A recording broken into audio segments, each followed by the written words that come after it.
नमस्कार दोस्तों। आज यूपीएससी गुरुकुल के इस वीडियो में, इस श्रृंखला में हम फिर से देखेंगे कुछ रानियों के विषय में जिन्हें भारत भुला चुका है, परंतु उनका योगदान अविस्मरणीय अविस्मरणीय है।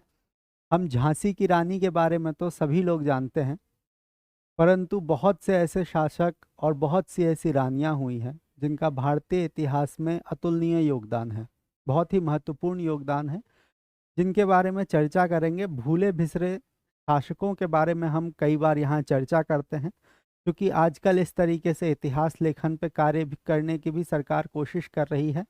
तो इस विषय में हम भी कुछ पढ़ेंगे।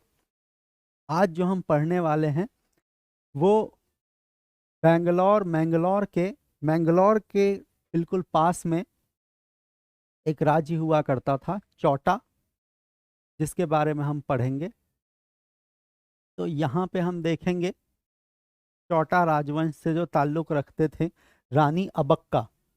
रानी अबक्का, समझ लीजिए आप, उन सबसे पहली शासकों में थी जिन्होंने विदेशी शासन का, यूरोपीय शासन का प्रतिरोध किया था। तो इंग्लिश शासन का नहीं, इन्होंने पुर्तगाली शासन का प्रतिरोध किया था। हम पढ़ेंगे आज।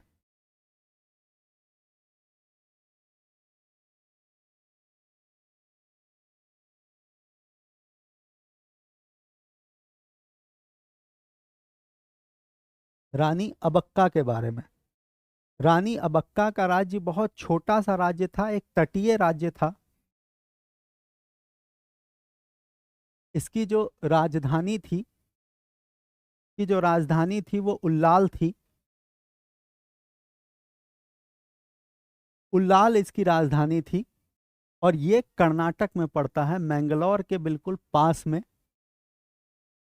ये छोटा सा राज्य है, तटीय राज्य था।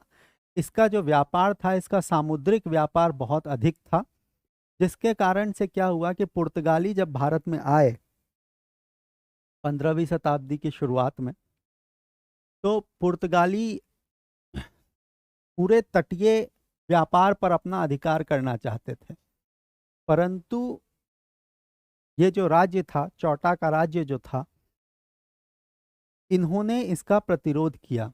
रानी अबक्का ने उनका प्रतिरोध किया और उनको कर देने से या उनकी अधीनता स्वीकार करने से, व्यापार में उनको कर देने से इनकार कर दिया। इसलिए पुर्तगालियों ने इन पर बहुत बार आक्रमण किए, 6 बार आक्रमण किए। हर बार रानी ने उनका प्रतिरोध किया और बहुत ही बहादुरी से, इतने छोटे से राज्य ने उनको खदेड़ के भगा दिया। इसीलिए इनके बारे में लोकगीत तक प्रचलित हैं उस क्षेत्र में, और इनको बहुत ही बड़ा दर्जा हासिल है। परंतु दुख की बात है कि नॉर्थ इंडियन हिस्ट्री में या अन्य भारतीय फोर्सेज में इनके बारे में ज़्यादा जिक्र नहीं होता है। कर्नाटक में इनका एक बहुत ही महत्वपूर्ण स्थान है कर्नाटक के इतिहास में। तो आज हम इनके बारे में पढ़ेंगे। ये जो शासन करते थे, मूड बिद्री से शासन करते थे, और इनके राज्य में बहुत से मंदिर होते थे। उल्लाल बीच के पास में इन्होंने एक शिव मंदिर भी बनवाया था, जिसकी बहुत ही मान्यता है। उल्लाल इनका मुख्य राजधानी हुआ करती थी, और इनका जो शासन काल था वो 1525 से 1570 के बीच था। अब आप कहेंगे कि यही वो काल था लगभग जब मुगल काल भी भारत में था। तो क्या कारण है कि इनको प्रतिरोध करना पड़ा पुर्तगालियों का और मुगलों ने नहीं किया? तो उसका कारण यह है कि अकबर के समय में भी मुगल अधिकांशतया उत्तर भारत में ही थे, महाराष्ट्र के नीचे वो नहीं आए थे। महाराष्ट्र तक या उससे नीचे वो औरंगजेब के काल में ही पहुंचे, तो तब तक मुगलों का यहाँ पर प्रभाव नहीं था। इसीलिए पुर्तगाली आक्रमणों का इन्होंने विरोध किया।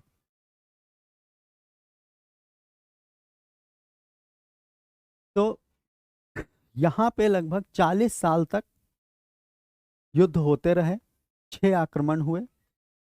रानी अबक्का का जो विवाह हुआ था, ये एक बहुत महत्वपूर्ण है।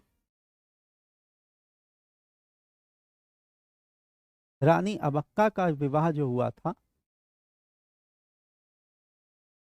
वो बांगा राज्य के शासक के साथ हुआ था, लक्ष्मणप्पा से। क्या हुआ कि विवाह में इनकी बनी नहीं और ये उनको छोड़ के लक्ष्मणप्पा को आ गई थी। बांगा राज्य के शासक को छोड़ के वापिस से वो चौटा में आ गई। ये आप उल्लाल का किले की फोटो है, ये किले उन्होंने बनवाए थे, तो वो आ गई।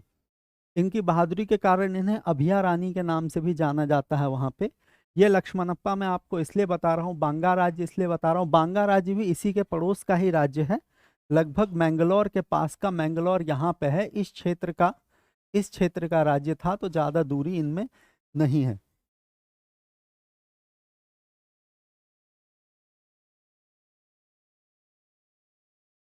उल्लाल में बंदरगाह हुआ करता था उस समय।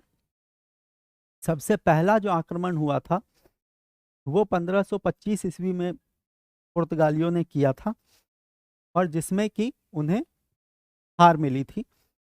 रानी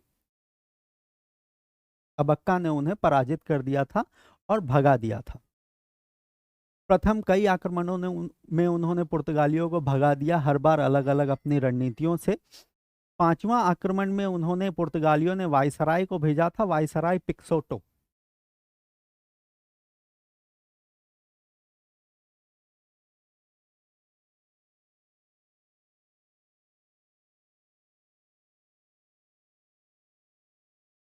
वायसराय पिक्सोटो को भेजा था पांचवें आक्रमण में। लेकिन और उन्होंने ये आक्रमण इसलिए महत्वपूर्ण है कि इसने उल्लाल को जीत लिया था, इसने विजय कर लिया था, पर वो विजय सिर्फ एक दिन की थी, सिर्फ एक दिन की विजय थी। रानी को ये पकड़ नहीं पाए और रानी भागकर निकल गई, और फिर उसने सैनिकों को इकट्ठा किया और फिर से आक्रमण कर दिया। तो इसमें क्या हुआ कि जनरल पिक्सोटो जो थे ये मारे गए, और कई सैनिकों को बंदी बना लिया, कई भाग गए, जैसा युद्धों में होता है। तो इसके बाद इन लोगों ने, पुर्तगालियों ने अलग रणनीति अपनाई, क्योंकि ये बार बार हार रहे थे। तो छठी बार इन्होंने क्या किया कि अंतिम युद्ध में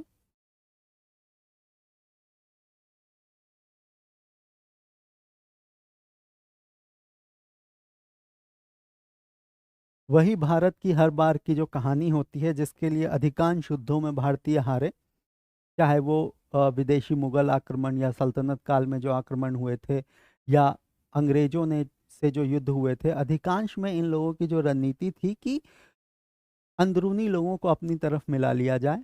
तो पुर्तगालियों ने क्या किया कि इनके जो पति थे लक्ष्मणप्पा, उनको अपनी तरफ मिला लिया। लक्ष्मणप्पा उनसे वैसे ही बदला लेना चाहते थे, क्योंकि वो उन्हें छोड़ के चली गई थी।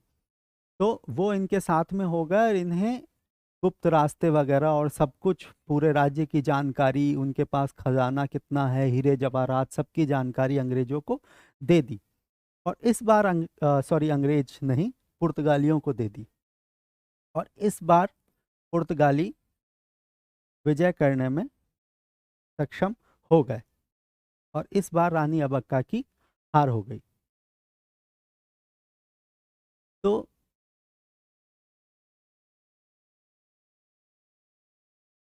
और फिर जेल में भी उन्होंने, फिर उनको जेल में डाल दिया गया, जेल में भी उन्होंने विद्रोह कर दिया,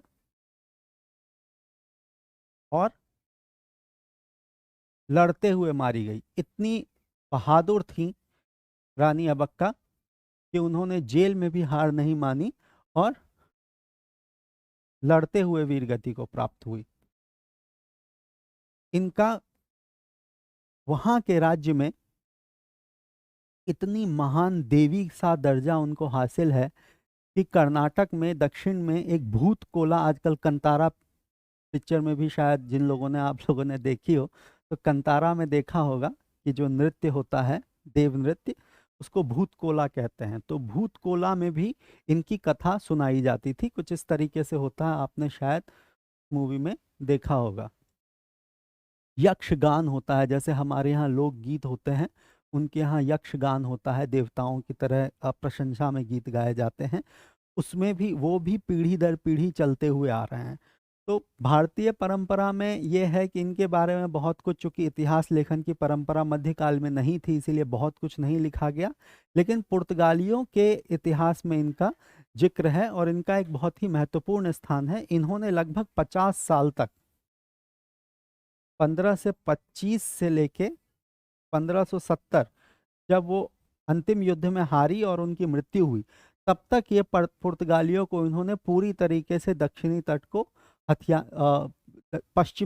पश्चिमी तट को हथियाने नहीं दिया, कर्नाटक के पूरे तट को विजय नहीं करने दिया। अकेले इतने छोटे से राज्य की रानी थी लेकिन फिर भी इन्होंने विजय नहीं करने दिया, इसीलिए इनका बहुत ही महत्वपूर्ण स्थान है। आज भी वहाँ मेले लगते हैं इनके रानी अबक्का के नाम पे, और भूत कोला खेला जाता है, तो ये सब चीज़ें होती हैं। तो आज हमने जो पढ़ा है वो है रानी अबक्का।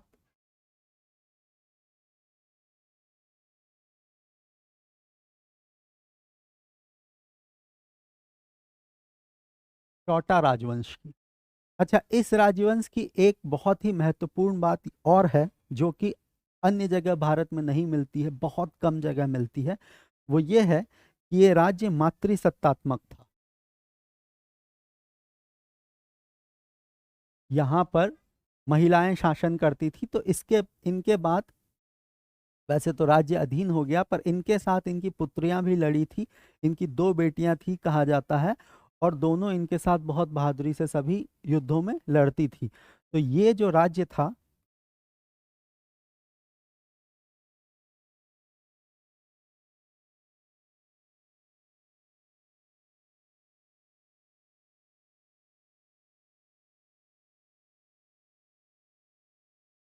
टोटा का जो राज्य था,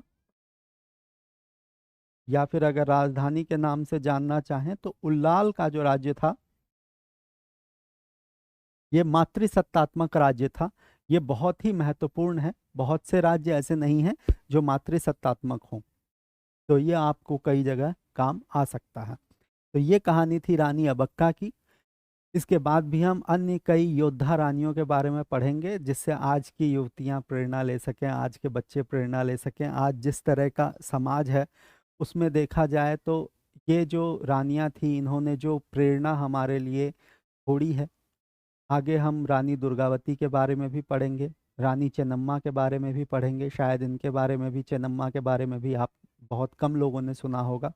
दुर्गावती के बारे में बहुतों ने सुना होगा, बहुतों ने नहीं भी सुना होगा। तो अन्य वीडियो में, अन्य चैप्टर्स में हम इनके बारे में पढ़ेंगे। आज के लिए इतना ही। यूपीएससी गुरुकुल से अगर आप वीडियोस पसंद करते हैं तो इसे सब्सक्राइब कर सकते हैं। धन्यवाद।